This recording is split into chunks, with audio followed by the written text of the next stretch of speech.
नमस्कार, राम राम, राधे राधे। स्वागत है आपका अपने ऑनलाइन प्लेटफॉर्म में। आप सभी दोस्तों का स्वागत। मैं जबीर। आज हम लोग पॉलिटी का सेशन स्टार्ट करने वाले हैं।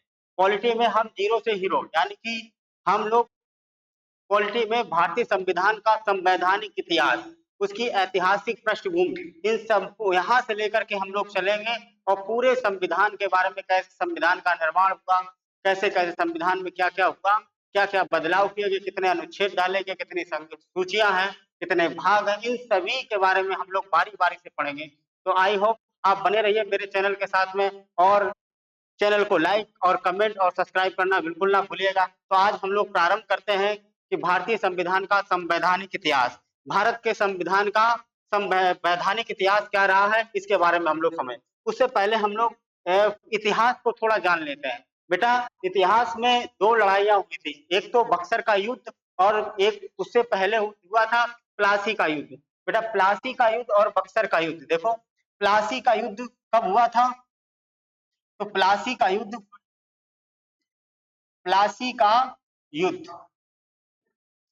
ये हुआ था 23 जून 1757। और बक्सर का युद्ध हुआ था, बक्सर का युद्ध ये हुआ था 1764 में।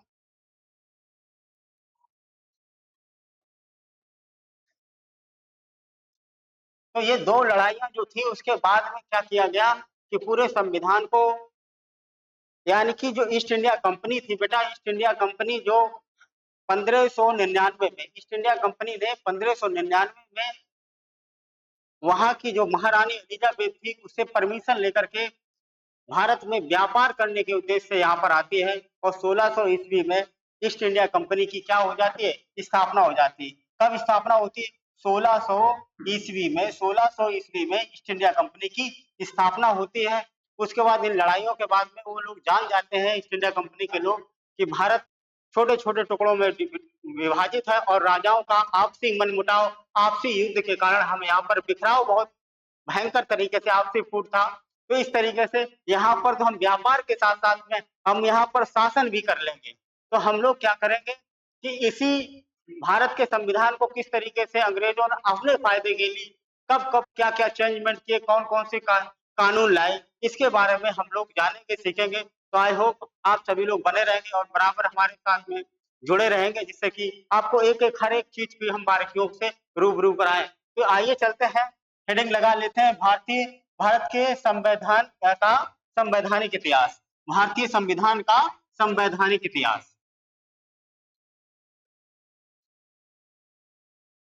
भारतीय संविधान का संवैधानिक इतिहास, धानिक इतिहास।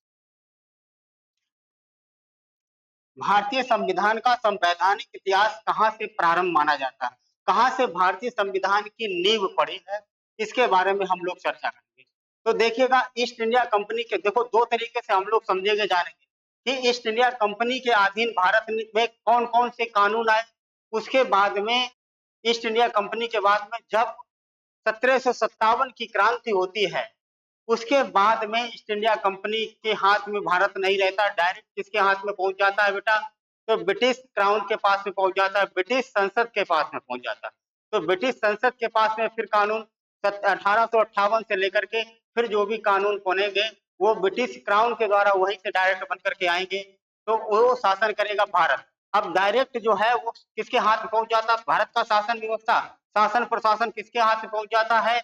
अंग्रेजों के हाथों, गोरों के हाथों में पहुंच जाता है। वो हम लोगों के ऊपर, वैसे भी ईस्ट इंडिया कंपनी भी भारत पर बड़ा अत्याचार और शोषण करती थी, है। और उसके उसके शोषण के लिए भारतीय कहीं ना कहीं जिम्मेदार भारतीय भी थे, क्योंकि भारत के लोग ही और शोषण करवाते थे।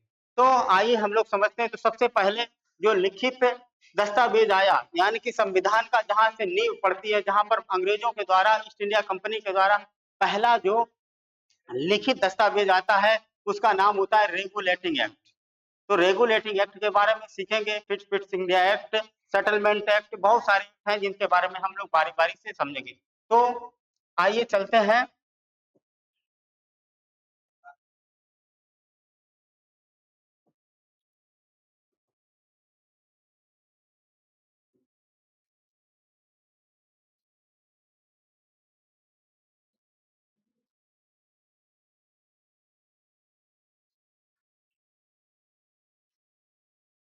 देखिएगा कि ईस्ट इंडिया कंपनी के अधीन भारत, आज हेडिंग लगा लेते हैं ईस्ट इंडिया कंपनी के अधीन Bharat.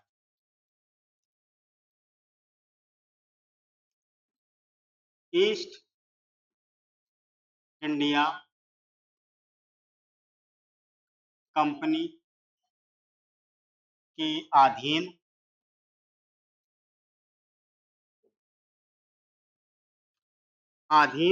Bharat, east India company के अधीन भारत। इसमें कौन कौन से एक्ट आएंगे, पहले इनको हम लोग मोटा मोटा जान लेते हैं कि कौन कौन से अधिनियम हम लोग पढ़ने वाले। तो सबसे पहले जो होगा वो कौन सा होगा, वो है रेगुलेटिंग एक्ट। रेगुलेटिंग एक्ट कब आता है, 1773 में आएगा। रेगुलेटिंग एक्ट कौन कब आता है, रेगुलेटिंग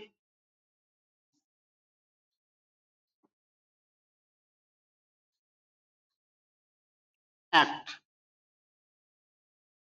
रेगुलेटिंग एक्ट ये कब आता है, तो 1773 ईस्वी। रेगुलेटिंग एक्ट कब आएगा, 1773 ईस्वी। ठीक, 1773 में रेगुलेटिंग एक्ट आता है।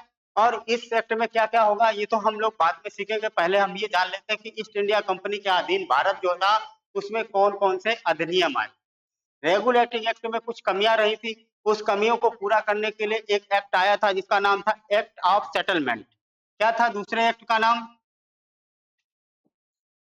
दूसरा था एक्ट ऑफ सेटलमेंट। ये कब आता है, तो 1781 में आएगा। कब आएगा, 1700 बेटा 81 में आएगा, 1781। उसके बाद में आएगा पिट्स इंडिया एक्ट। कौन सा आएगा, पिट्स इंडिया एक्ट। तीसरा कौन सा है बेटा, तो Pitt's India act, Pitt's India act. Pitt's India act ये कब आता है, तो 1784। 1784 में पिट्स इंडिया एक्ट आएगा, यानी कि रेगुलेटिंग एक्ट 1700, बहुत आस्ते आस्ते बता रहे हैं, सारी चीजों को समझते जाना है। सबसे पहला लिखित दस्तावेज कौन सा था, वो था रेगुलेटिंग एक्ट। बताएंगे रेगुलेटिंग एक्ट ही क्यों नाम रखा गया, इसके बारे में भी अभी हम चर्चा करेंगे। उसके एक एक एक्ट के बारे में बताएंगे। 1781 में आता है एक्ट ऑफ सेटलमेंट, यानी कि जो व्यवहारिक कमियां रह गई थी, गंभीर कमियां रही थी, उसी को पूरा करने के लिए ये आया था एक्ट ऑफ सेटलमेंट। उसके बाद तीसरा आता है पिट्स इंडिया एक्ट, और चौथा कौन सा आएगा, तो बेटा फिर आते हैं चार्टर एक्ट, यानी कि 20-20 साल के बीच में कंपनी का ऑब्जर्वेशन करने के लिए कंपनी में क्या क्या चल रहा है, कैसे क्या चल रहा है, कुछ क्या चेंजमेंट किया जा सकता है। तो 20-20 साल के अंतराल में चार्टर एक्ट आएंगे। ठीक है, तो चार्टर एक्ट यानी राजलेख। तो आइए चलते हैं, कौन सा होगा, तो चौथे पॉइंट पे हम लोग डालेंगे चार्टर एक्ट। चार्टर एक्ट,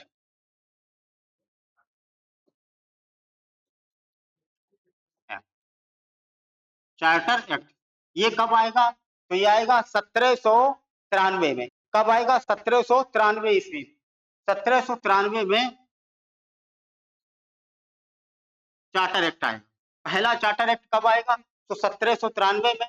उसके बाद में दूसरा कब आएगा, तो दूसरा आता है 1813 में। अगला कब आएगा चार्टर एक्ट, तो 1813 में। चार्टर एक्ट को और राजलेख भी लिख सकते हैं, इसी को लिख देते हैं राजलेख।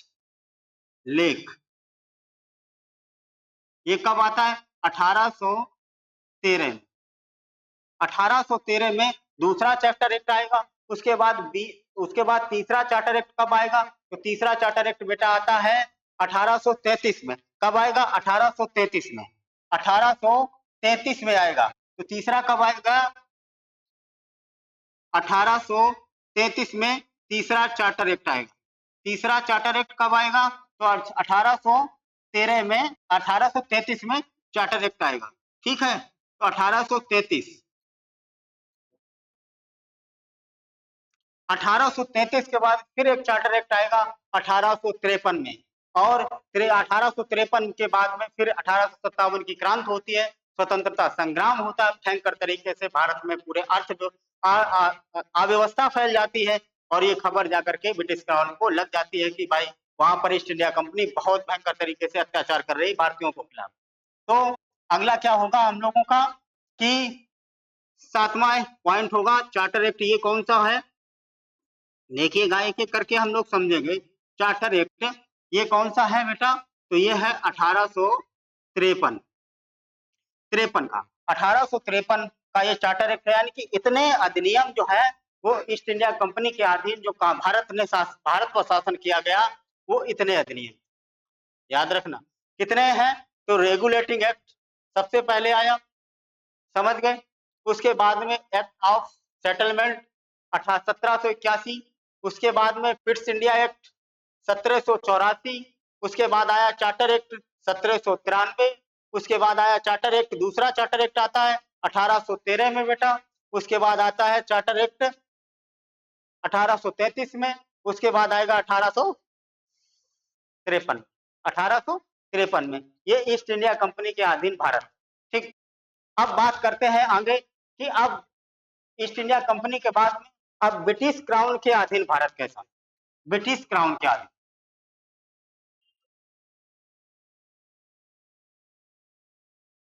ब्रिटिश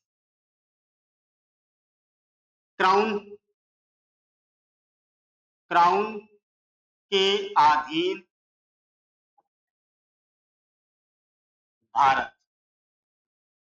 इसमें कौन कौन से आएगा? तो सबसे पहले आएगा भारत शासन अधिनियम 1858। पहला कौन सा आएगा बेटा? तो भारत शासन अधिनियम 1858।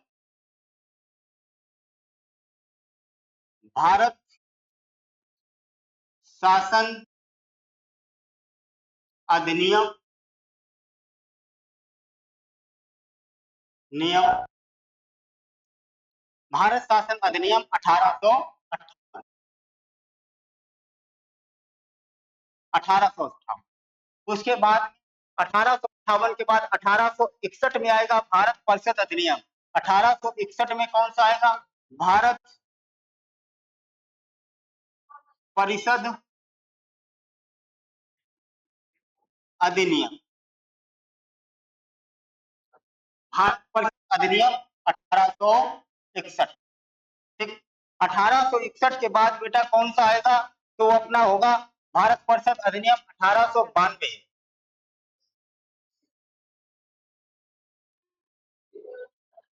तीसरा कौन सा है? भारत परिषद अधिनियम 1892। भारत परिषद अधिनियम 1892, उसके बाद भारत परिषद अधिनियम यानी कि 1909। भारत परिषद अधिनियम परिषद अधिनियम 1909। इसे कहा जाता है मार्ले मिंटो सुधार अधिनियम। इसी को क्या कहा जाता है? मार्ले मार्ले मिंटो सुधार अधिनियम।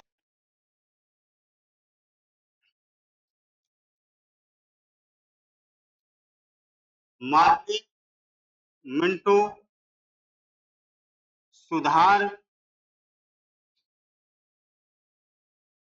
अधिनियम। ठीक, इसी उसके बाद एक और अधिनियम आएगा, उसका नाम क्या था? वो भी भारत परिषद अधिनियम था, उसे मॉन्टेग चेम्सफोर्ड सुधार अधिनियम के नाम से जाना जाएगा। तो कौन था? भारत परिषद अधिनियम 1919। भारत परिषद अधिनियम 1919। ठीक, 1919। इसी को क्या बोला था? मॉन्टेग चेम्सफोर्ड सुधार अधिनियम। टेग चेम्सफोर्ड सुधार अधिनियम।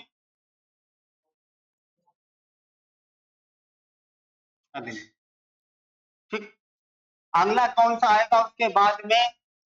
उसके बाद में बेटा आएगा भारत शासन अधिनियम 1935। उसके बाद कौन आएगा? भारत शासन अधिनियम 1935। भारत शासन अधिनियम जो भारतीय संविधान में सबसे ज्यादा जो है, सबसे ज्यादा प्रभावित किया, वो भारत शासन अधिनियम ने किया था 1935 में। जो 1935 में आया उसमें लगभग 250 अनुच्छेद सेम टू सेम भारतीय संविधान में देखने को मिलते हैं। ठीक है। भारत शासन अधिनियम के बाद में आएगा 1940 में अगस्त प्रस्ताव। कब आएगा? 7वें नंबर पे आएगा अगस्त प्रस्ताव। अगस्त प्रस्ताव, अगस्त प्रस्ताव कब आएगा? 1940 में। अगस्त प्रस्ताव कब आएगा? 1940 में अगस्त प्रस्ताव 1940। उसके बाद है क्रिप्स प्रस्ताव। क्रिप्स प्रस्ताव, प्रस्ताव कब आएगा? 1942। 1942 में। क्रिप्स प्रस्ताव कब आएगा? 1942 में। अगस्त प्रस्ताव कब आएगा? 1900। क्रिप्स प्रस्ताव 1942, अगस्त प्रस्ताव 1940। 1940 के बाद में कैबिनेट मिशन। कैबिनेट मिशन, आइए चलते हैं। अगला कौन सा था? Cabinet, cabinet mission. Cabinet mission के आधार पर ही क्या किया गया था? संविधान का निर्माण किया गया था। ये कब आया था? 1946 में। Cabinet mission 1946। उसके बाद 1947 में माउंटेन बेटन योजना। माउंटेन बेटन योजना, यानी कि अगला कौन सा होगा?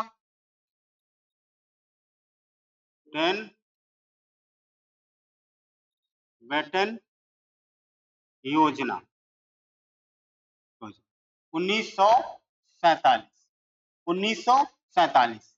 इस तरीके से भारत में ईस्ट इंडिया कंपनी और किसने शासन किया था? British crown. तो ब्रिटिश क्राउन के अधीन कौन कौन से थे? एक बार फिर से हम लोग रीचेक कर लेते हैं।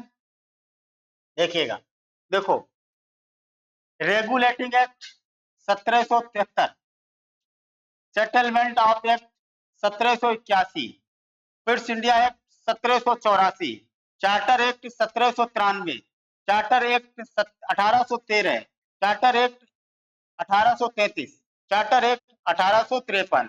उसके बाद ब्रिटिश क्राउन के अधीन भारत में कौन कौन से शासक हुए, शासन किया, किस तरीके से कानून बने? तो भारत शासन अधिनियम 1858, भारत परिषद अधिनियम 1861, भारत परिषद अधिनियम 1892, भारत परिषद अधिनियम 1909, जहां पर संप्रदाय के आधार पर विभाजन की बात की गई, फूट डालो राज करो, मार्ले मिंटो सुधार अधिनियम, इसी को बोला जाता है। उसके बाद भारत परिषद अधिनियम 1919, मॉन्टेग चेम्सफोर्ड सुधार अधिनियम, इसी को बोला जाता है। फिर क्या है? भारत शासन अधिनियम 1935, अगस्त प्रस्ताव बेटा 1940, और क्रिप्स प्रस्ताव कब आया? 1942। और उसके बाद में कैबिनेट मिशन 1946 और माउंटबेटन योजना, यानी भारत का विभाजन किस प्रकार के आधार पर होता है? तो माउंटबेटन योजना के आधार पर ही भारत का विभाजन किया जाता है और दो इसके हिस्से हो जाते हैं। भारत के दो भूभाग हो जाते हैं, एक नल्ला पाकिस्तान और एक अपना प्यारा सा भारत। तो आइए दोस्तों, आज हम लोग चलते हैं इस एक एक्ट को ले लेते हैं, रेगुलेटिंग एक्ट। अब रेगुलेटिंग एक्ट के बारे में हम लोग धीरे-धीरे करके बहुत आहिस्ता-आहिस्ता सारी चीज़ों को जानेंगे, समझेंगे। तो देखिएगा, हेडिंग लगा लीजिएगा, रेगुलेटिंग एक्ट। रेगुलेटिंग एक्ट में क्या-क्या होता है, इसके बारे में हम लोग जान लेंगे। ठीक है? तो बने रहिएगा, हैं? हँसते रहिए, मुस्कुराते रहिए भाई, अभी तो शुरुआत है। अभी तो शुरुआत है, अभी देखते जाइए, आपको सारी चीज़ें वो मिलेंगी, जिससे आपको लगेगा कि हाँ, हमें पॉलिटी आने लगी है। आप जब पढ़ोगे तभी समझ में आएगा। देखो,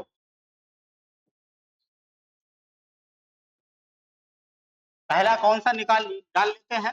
पहला डाल लेते हैं, रेगुलेटिंग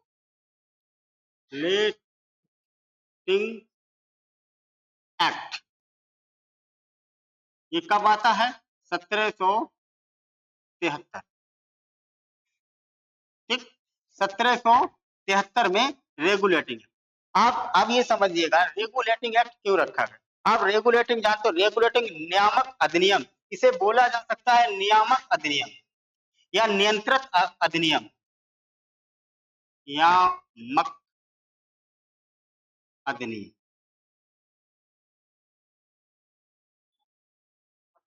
जैसे पंखे में क्या होता है, रेगुलेट होता है, जैसे कम ज्यादा करने वाले होता है, पंखे की स्पीड को कम ज्यादा करे यानी कंट्रोलर होता है। तो इसी वजह से इसका नाम रखा गया रेगुलेटिंग, क्योंकि ईस्ट इंडिया कंपनी को भारत में और ब्रिटिश में दोनों जगह पर क्या करना, नियंत्रित करना, कंट्रोल में रखना। कौन? ईस्ट इंडिया कंपनी के लोगों को कैसे कंट्रोल किया जाए, उसकी शासन व्यवस्था को कैसे कंट्रोल किया जाए, वहां के लोगों को कैसे कंट्रोल किया जाए, ये सारी चीजें कहाँ की गई थी? ब्रिटिश क्राउन में की गई थी, क्योंकि इनका वर्चस्व दिन पे दिन, इनकी शिकायतें पहुंच रही थी कि किस तरीके से भारत को ये लोग लूट रहे हैं। भाई देखो, ना तो ईस्ट इंडिया कंपनी के भारत के हितैषी थे और ना ही ससुरे ब्रिटेन के लोग थे। ब्रिटिश की क्राउन में बैठे लोग भारत के हितैषी थे।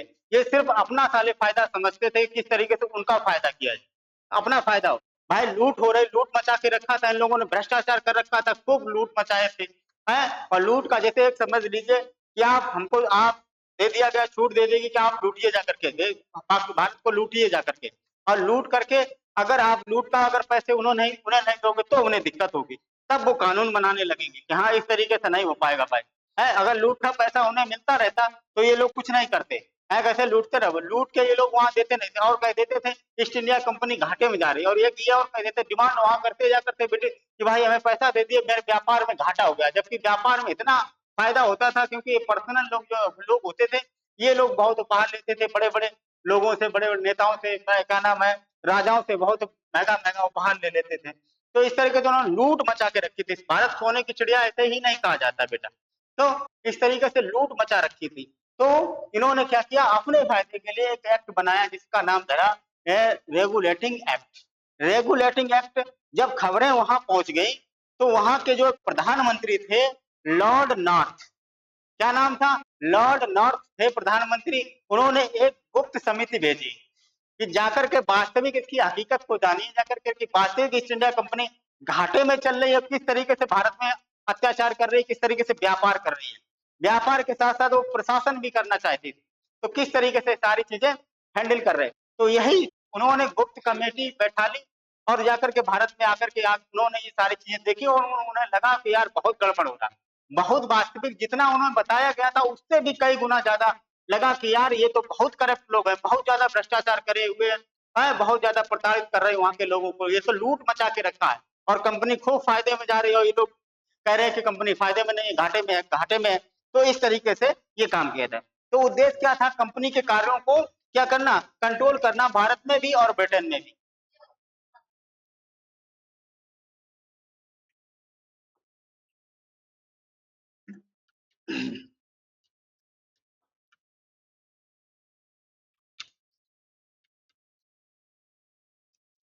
तो देखिएगा कि प्रधानमंत्री यहाँ कौन था इस समय,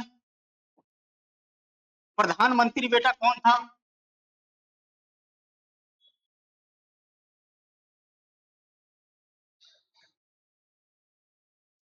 प्रधानमंत्री कौन था, कहाँ का?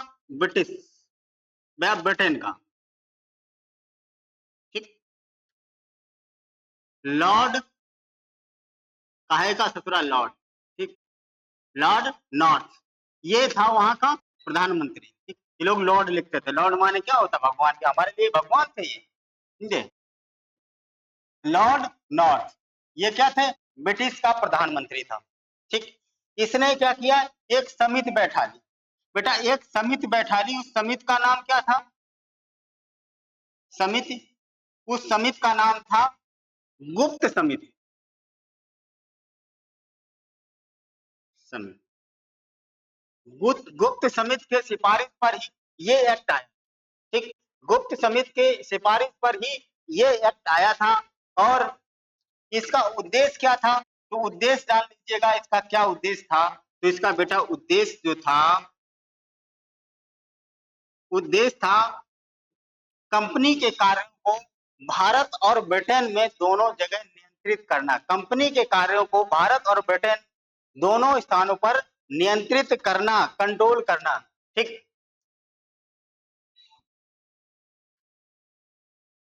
कंपनी के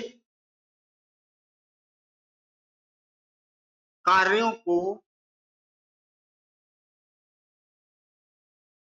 भारत तथा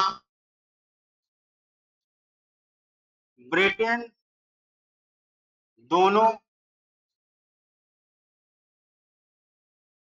जगह नियंत्रित करना,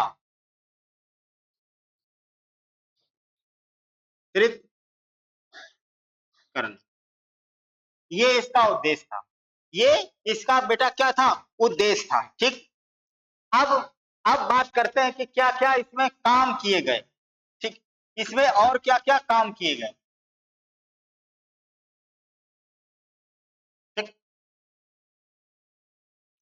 क्या क्या और इसमें कार्य किए गए। तो कार्यों के बारे में हम लोग बड़े अच्छे अच्छे तरीके से देखते हैं कौन कौन से इसमें कार्य किए गए। तो एक छोटी सी हेडिंग और लगा लेते हैं कि इसके द्वारा जो कार्य किए गए, या इस अधिनियम में कौन कौन सी बातें थी, कौन कौन से कार्य किए गए, कौन कौन से अधिनियम में कौन कौन सी बातों को रखा गया, तो कार्य कौन कौन से थे।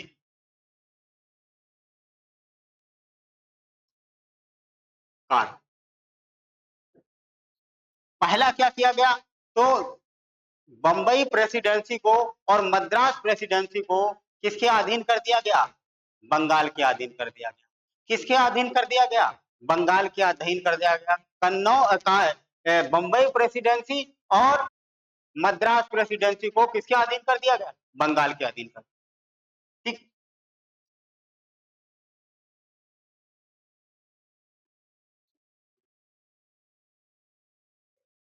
बम्बई प्रेसिडेंसी तथा Madras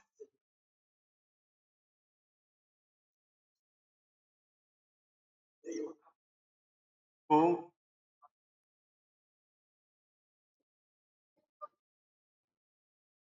Bengal presidency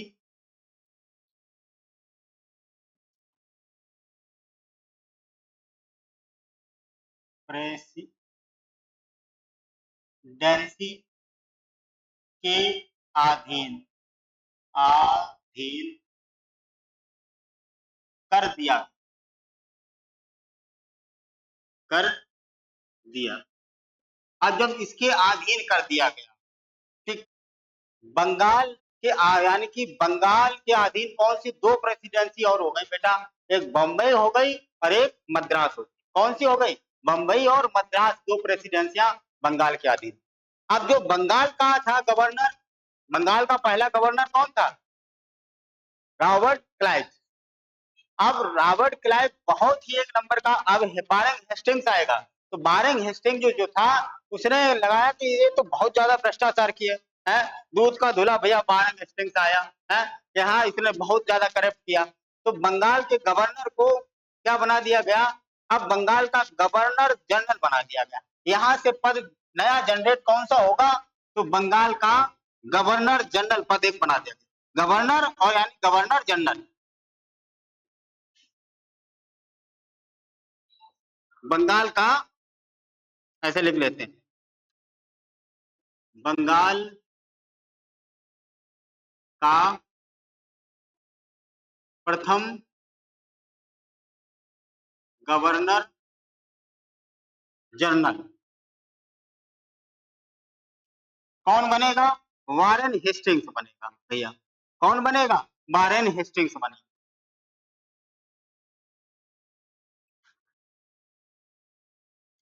Warren Hastings बनेगा।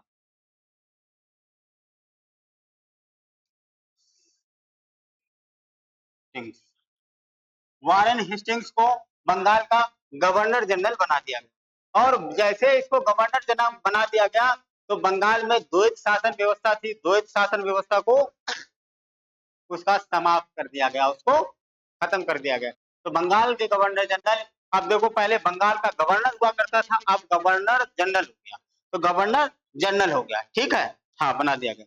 तो इस तरीके से बंगाल का गवर्नर। अब हम कुछ बातें लिख देते हैं कि बंगाल का प्रथम गवर्नर कौन था। कंफ्यूज करता है ये ऐसे क्वेश्चनों को, आप कॉपी पेन पे लिख, कॉपी और उस पे लिख करके कई बार आप याद किया करें, बैठा करें कि कौन कौन सा गवर्नर, ऐसे पूछ देता बंगाल का प्रथम गवर्नर कौन था, बंगाल का प्रथम गवर्नर जनरल कौन था है, फिर भारत का प्रथम गवर्नर जनरल कौन था, भारत का अंतिम गवर्नर जनरल कौन था, भारत का प्रथम वायसराय कौन था, भारत का अंतिम वायसराय कौन था, इस तरीके से पूछ लेता है। तो आइए जान लेते हैं, एक बार फिर से हम लोग लिख लेते हैं, ठीक। तो देखिएगा, पहले हम लिख देते हैं कि बंगाल का प्रथम गवर्नर, बंगाल का प्रथम गवर्नर,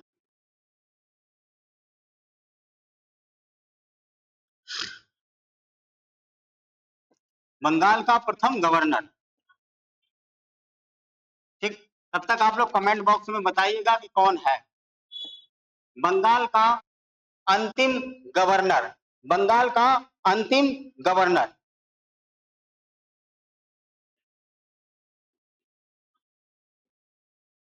बंगाल का अंतिम गवर्नर और बंगाल का प्रथम गवर्नर जनरल, बंगाल का प्रथम गवर्नर जनरल,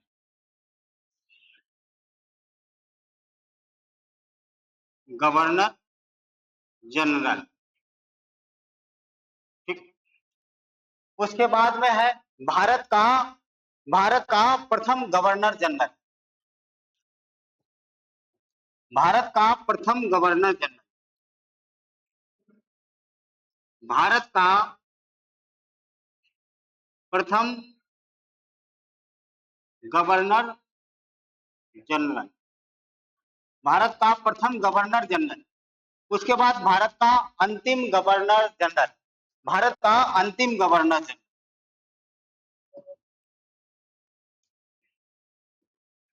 भारत का अंतिम गवर्नर जनरल, ठीक। अब भारत का प्रथम वायसराय, भारत का प्रथम, भारत का प्रथम वायसराय, आगे लिख लेते हैं, भारत का प्रथम वायसराय, भारत का प्रथम वायसराय। अब देखिएगा, अब बारी बारी से लिख लेते हैं। तो इस कौन था, अगर भारत, अगर पूछा जा रहा है आपसे कि बंगाल का प्रथम गवर्नर कौन था, तो बंगाल का प्रथम गवर्नर था रॉबर्ट क्लाइव, रॉबर्ट क्लाइव, ठीक। रॉबर्ट क्लाइव कौन था? रॉबर्ट क्लाइव, याद रखना। अब बात आती है बंगाल का अंतिम गवर्नर, तो बंगाल का जो अंतिम गवर्नर था वो कौन था? बंगाल का जो अंतिम गवर्नर था वो वारेन हेस्टिंग्स था। कौन था? वारेन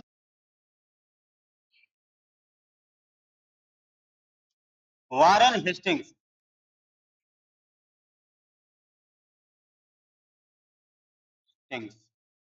वारेन हेस्टिंग्स था।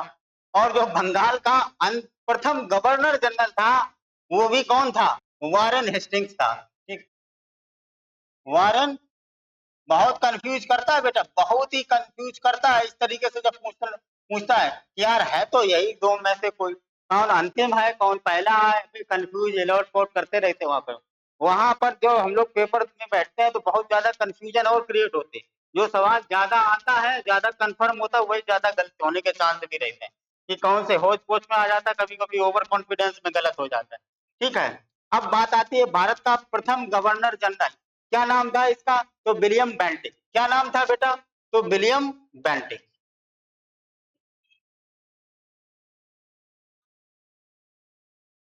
विलियम बेंटिक कौन था? William Bentinck. जो भारत का अंतिम गवर्नर था वो कौन था? विलियम बेंटिक था। ठीक। अब भारत का अंतिम गवर्नर जनरल कौन था? भारत का अंतिम गवर्नर जनरल कौन था? तो लॉर्ड कैनिंग था। कौन था? Lord Lord Canning. Lord Canning था। उसके बाद में भारत का प्रथम वायसराय कौन था? तो जो भारत का अंतिम गवर्नर जनरल था वही भारत का क्या था? प्रथम वायसराय। तो कौन होगा? तो लॉर्ड कैनिंग। Lord Canning. ठीक। यहां तक बात समझ में आ गई? यहां तक बात कंफर्म हो गई कि नहीं? अब एक बार इनको फिर से हम रिवाइज करा देते हैं।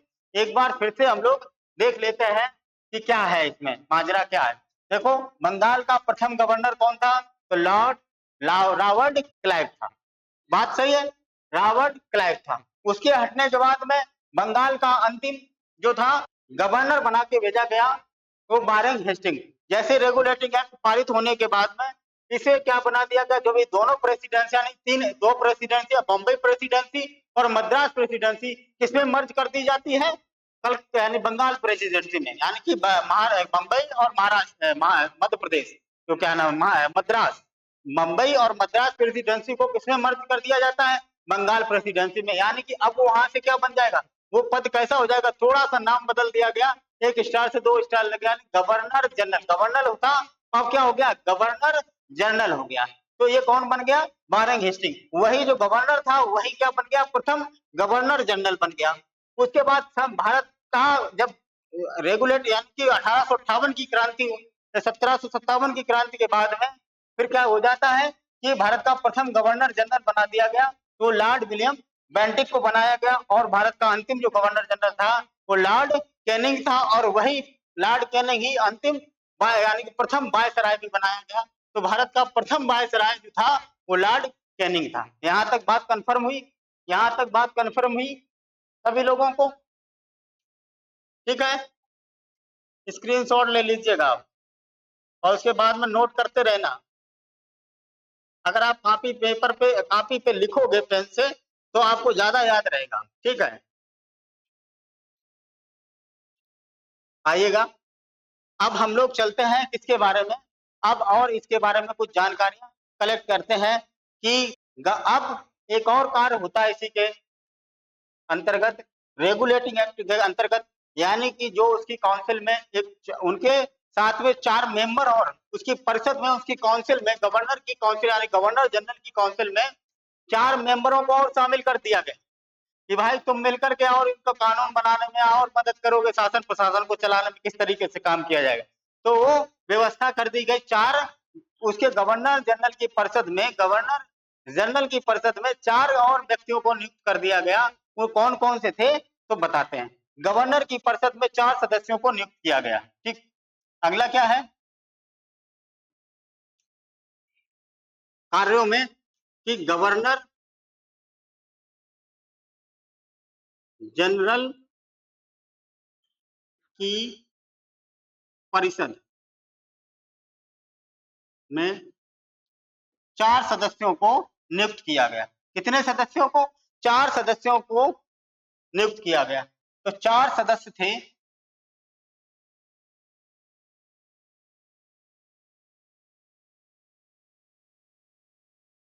4 सदस्यों को नियुक्त किया गया।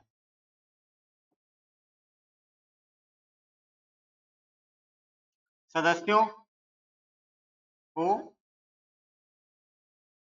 नियुक्त किया। ठीक। अब ये 4 सदस्य कौन-कौन से थे ये भी जान लीजिएगा, यहाँ से बन सकता है। कौन-कौन से थे? एक था फिलिप फ्रांसिस। पहले कौन था? फिलिप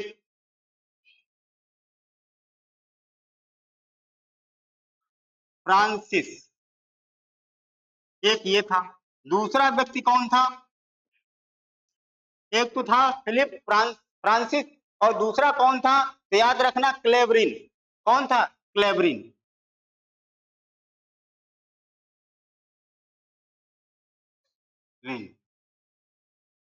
क्लेवरिन कौन था? क्लेवरिन था। उसके बाद एक था मानस मानसन, एक था मानसन, एक था बारबेल बरबेल। तीसरा कौन सा था? मानसन। ठीक। कौन था? मानसन था और एक था बार बरबेल। चौथा कौन था? बरबेल। क्या नाम थे ससुरों के, समझे? क्या नाम रखे जाते थे। ठीक। अपने यहाँ नाम बढ़िया रखे जाते हैं। ठीक है। तो कौन कौन से सदस्य उसके काउंसिल में, कौन कौन से सदस्य रखे थे जो इसकी सहायता करते थे?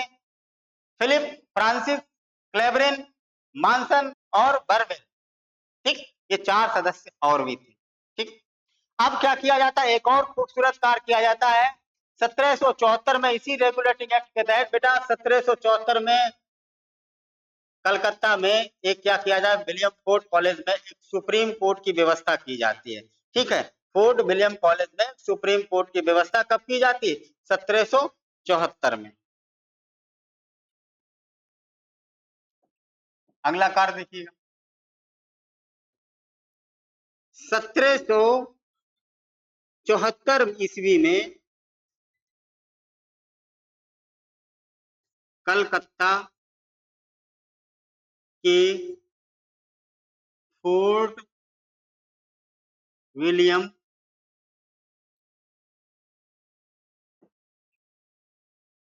कॉलेज के अंदर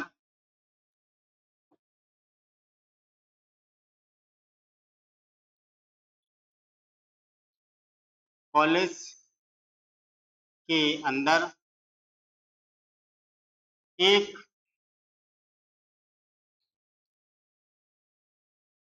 सुप्रीम कोर्ट की स्थापना, सुप्रीम कोर्ट की स्थापना, सुप्रीम कोर्ट की स्थापना,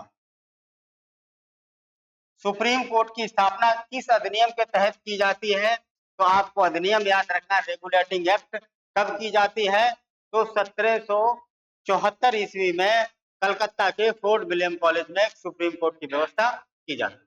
ठीक। सुप्रीम कोर्ट की व्यवस्था की जाती। यहां तक बात बन गई। यहां तक बात। अब यहां अगर इनका ये भाई सुप्रीम कोर्ट बन गया, देखो सुप्रीम, तो सुप्रीम कोर्ट तो इसकी स्थापना हो जाती है, यानी सर्वोच्च न्यायालय की स्थापना हो जाती है। पर क्या किया जाता है कि यहाँ पे, जबकि ये एक अभिलेखी न्यायालय है और प्रीवी काउंसिल जो ब्रिटेन में था वो था सुप्रीम कोर्ट एक तरीके का। भारत के नजरिए से ये सुप्रीम कोर्ट नहीं था। ठीक है। तो ये सुप्रीम कोर्ट नहीं था, तो वहां पर 1774 में भाई सिर्फ भारतीयों को बेवकूफ बनाने के लिए व्यवस्था करी गई। क्यों भारतीयों को किस तरीके से बेवकूफ बनाया जाए कि हाँ भाई कंपनी के कर्मचारी कोई भी काम करेंगे, कोई भ्रष्टाचार करेंगे तो कोर्ट के माध्यम से ये सारी चीजों को शट आउट किया जाएगा। ये सब क्या था? ये सब भारतीयों को चूतिया बनाने के लिए, बेवकूफ बनाने के लिए, यानी डाइवर्ट करने के लिए, जिससे ये लोग ज्यादा भड़के न, ये काम किया जाता था। इनके समय समय पर ये सारे काम किए जाते थे। ठीक। अब सर्वोच्च न्यायालय में जब ये बने हैं तो इसमें कौन कौन से 4 लोग इसमें, यानी कि सुप्रीम कोर्ट के पैनल में 4 न्यायाधीश थे। कौन कौन से थे? आइए जान लेते हैं इन चारों का नाम। तो पहला था जो सुप्रीम कोर्ट का मुख्य न्यायाधीश था, कौन था? सर एलिजा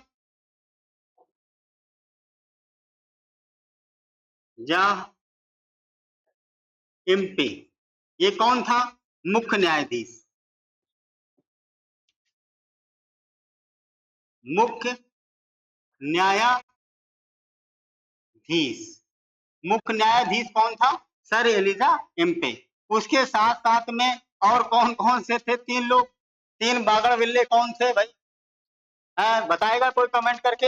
एक का नाम था हाइड, एक का नाम था चैम्बर्स, एक का नाम था लेमिस्टर, है लेमिस्टर। ठीक, तो कौन कौन से थे? तो एक का नाम देखिएगा हाइड, दूसरे का चैम्बर्स और तीसरे का लेमिस्टर, लेमिस्टर। ये 3 यानी 4, यानी कि एक मुख्य न्यायाधीश थे और 3 उसके हेल्प करने वाले थे। टोटल कितने का पैनल था बेटा? तो 4 का था। ठीक है, लेमिस्टर, हाइड और हाँ, याद रखना ये लोग थे, 4 लोगों का पैनल था। ठीक, आगे चले। नोट करके एक बात और लिख लीजिए, यहाँ पर लिखा देते हैं। यह एक अभिलेखी न्यायालय था। इसके विरुद्ध अपील कहाँ की जा सकती थी? तो प्रीवी काउंसिल में की जा सकती थी। नोट करके लिख दे, नोट। यह एक अभिलेख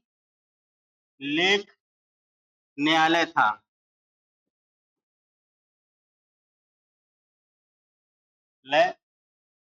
था था इसके विरुद्ध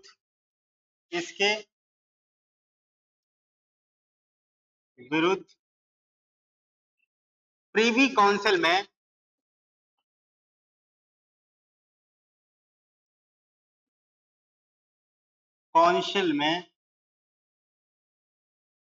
काउंसिल में अपील की जा सकती थी। प्रीवी काउंसिल में अपील की जा सकती थी। और ये प्रीवी काउंसिल कहाँ था? तो कहाँ पर स्थित था? तो प्रीवी काउंसिल कहाँ था? तो ब्रिटेन में था प्रीवी काउंसिल। ठीक, ब्रिटेन में प्रीवी काउंसिल था। और बढ़िया, सही चल। तो प्रीवी काउंसिल था। तो यहाँ तक आप लोगों को आज मैंने रेगुलेटिंग एक्ट के बारे में बताया है। यहाँ से ज्यादा क्वेश्चन इस एक्ट से इतने ही क्वेश्चन बनने की उसकी एग्जामिनर की औकात है, यहाँ से ज्यादा नहीं पूछ सकता वो, जो मैंने बता दिया है। एक बार चाहो तो मैं रिवाइज करवा दूं, ठीक है? तो रिवाइज करवा दूं कि ये क्या क्या है, फटाफट आप 2 मिनट लगेगा, रिवाइज कर लेते। देखिएगा क्या क्या मैंने पढ़ा दिया। देखिएगा, हमने बताया भारतीय संविधान का संवैधानिक इतिहास।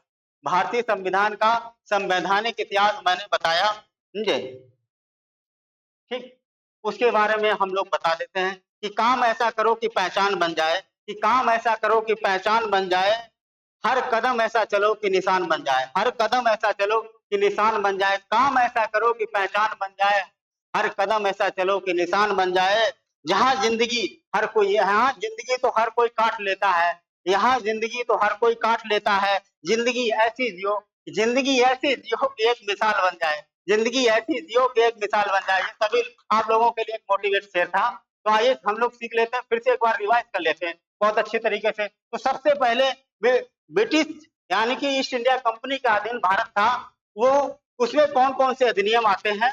तो regulating act 1773, act of settlement 1781, Pitt's India act 1784, charter act 1793, charter act 1813, charter act 1833, charter act 1853। उसके बाद में ब्रिटिश क्राउन के अधीन भारत में कौन कौन से अधिनियम आते हैं? तो देखिएगा, भारत शासन अधिनियम 1858, 1857 क्रांति के बाद भारत परिषद अधिनियम 1861, भारत परिषद अधिनियम 1892, भारत परिषद अधिनियम 1919 जिसे पार्लियामेंटो सुधार अधिनियम के नाम से जाना जाता है, भारत परिषद अधिनियम 1919। उसके बाद जिसे मॉन्टेगू चेम्सफोर्ड सुधार के अधिनियम के नाम से जाना भी जाता है, भारत शासन अधिनियम 1935, अगस्त प्रस्ताव 1940, ट्रिप्स प्रस्ताव 1942। फिर उसके बाद आता है माउंटबेटन योजना, कैबिनेट मिशन, जिसके आधार पर संविधान सभा का गठन किया जाता है, संविधान बनना प्रारंभ होता है। माउंटबेटन योजना, जिसके आधार पर भारत और पाकिस्तान, भारत के दो हिस्से हो जाते हैं, भारत और एक दूसरा पाकिस्तान, नल्ला पाकिस्तान, तो ये दो हिस्से इसको हो जाएगा माउंटबेटन योजना के तहत। आइए अब रेगुलेटिंग एक्ट के बारे में हम लोग जान लेते हैं कि प्रधान, जब रेगुलेटिंग एक्ट आया तो उस समय कौन था वहां का प्रधानमंत्री, तो नॉर्थ था, लॉर्ड नॉर्थ था। एक गुप्त समिति के आधार पर यह बनाया गया था एक्ट, और सुझाव दिया गया था। उद्देश्य क्या था, कंपनी के कार्यों को भारत और ब्रिटेन दोनों जगह नियंत्रित करना। कार्य कौन कौन से किए गए, तो बंगाल प्रेसिडेंसी को मद्रास प्रेसिडेंसी के अधीन, यानी दो प्रेसिडेंसी, यानी बंगाल क्या नाम, बम्बई प्रेसिडेंसी और मद्रास प्रेसिडेंसी को बंगाल प्रेसिडेंसी के अधीन कर दिया जाता है। और बंगाल का गवर्नर जनरल बना दिया जाता है कौन, वारेन हेस्टिंग्स, यानी कि भारत बंगाल का प्रथम गवर्नर रॉबर्ट क्लाइव था, बंगाल का अंतिम गवर्नर था वारेन हेस्टिंग्स था, और जो अंतिम था वही बंगाल का प्रथम गवर्नर जनरल बन गया वारेन हेस्टिंग्स। और भारत का प्रथम गवर्नर जनरल जो था वो लॉर्ड विलियम बेंटिक था। उसके बाद भारत का अंतिम गवर्नर जनरल कौन था, तो लॉर्ड कैनिंग था। जो लॉर्ड कैनिंग था वही भारत का प्रथम वायसराय बना, लॉर्ड कैनिंग। आगे चलते हैं, गवर्नर जनरल की परिषद बनाई गई, एक परिषद बनाई गई, काउंसिल बनाई गई, उसमें 4 सदस्य थे। 4 प्रगलंडों को, कौन कौन से प्रगलंडों को रखा गया, देखो, एक ये चूतिया था फिलिप फ्रांसिस क्लेवरिन था, मानसन था और बरवेल था, ठीक, ये थे। और वहीं 1774 में क्या किया गया, कलकत्ता में एक कॉलेज था, अंग्रेजों के द्वारा बनाया गया था, फोर्ट विलियम कॉलेज। वहां पर क्या किया गया, एक सुप्रीम कोर्ट की व्यवस्था कर दी गई, ठीक है। और उसमें 4 च्युतियों को रखा गया। देखो कौन कौन से न्यायाधीश थे, एक मुख्य न्यायाधीश था सर एलिजा एम्पे, उसके बाद हाइड था, चैम्बर्स था, लेमिस्टर था। ये चार बैठते थे और सब भारतीयों को बेवकूफ समझते थे, सब भारतीयों को बहुत प्रताड़ित करते थे। अभी आएगा वारेन हेस्टिंग्स, इसके साथ में साठ गांठ हो जाएगा। उसके बाद बेगम घसीटी और चैत सिंह, क्या नाम, एक और 3 लोगों को फांसी दिलवा देता है, ठीक है। एक सुप्रीम, और ये जो सुप्रीम कोर्ट था एक अभिलेख न्यायालय था, इसकी अपील भी की जा सकती थी कहाँ, प्रीवी काउंसिल में, ठीक। यहाँ तक हम लोगों ने सीखा। तो आई होप आज हम लोगों ने रेगुलेटिंग एक्ट के बारे में, संवैधानिक इतिहास का जो पहला पड़ाव था, यानी पहला जो एक्ट था, उसको हमने बहुत शानदार तरीके से खत्म किया। तो बने रहिएगा मेरे चैनल के साथ में, लाइक करते रहिए, लाइक करिए, कमेंट करिए, हंसते रहिए, मुस्कुराते रहिए, चैनल को सब्सक्राइब करते रहिएगा और अपने अपने दोस्तों के साथ में और ग्रुपों के साथ में शेयर करते रहिए। और हमारा एक एप्लीकेशन चैनल है एग्जाम वेब, उसको डाउनलोड करके आप अपना कोर्स, कोई भी कोर्स आप जिसकी भी तैयारी करते हो, वो सारी टेस्ट सीरीज और सारी एप्लीकेशन में जितने भी बहुत सारी आपको कोर्स मिलेंगे, बहुत ही कम दामों में, बहुत ही सभी चीजें सब बहुत अच्छी तरीके से प्रोवाइड की जाएंगे। तो बने रहिए, हंसते रहिए, मुस्कुराते रहिए, चैनल को लाइक करें, कमेंट करें और अपने अपने दोस्तों के साथ शेयर करें। थैंक यू, धन्यवाद, राम राम, राधे राधे, वंदे मातरम।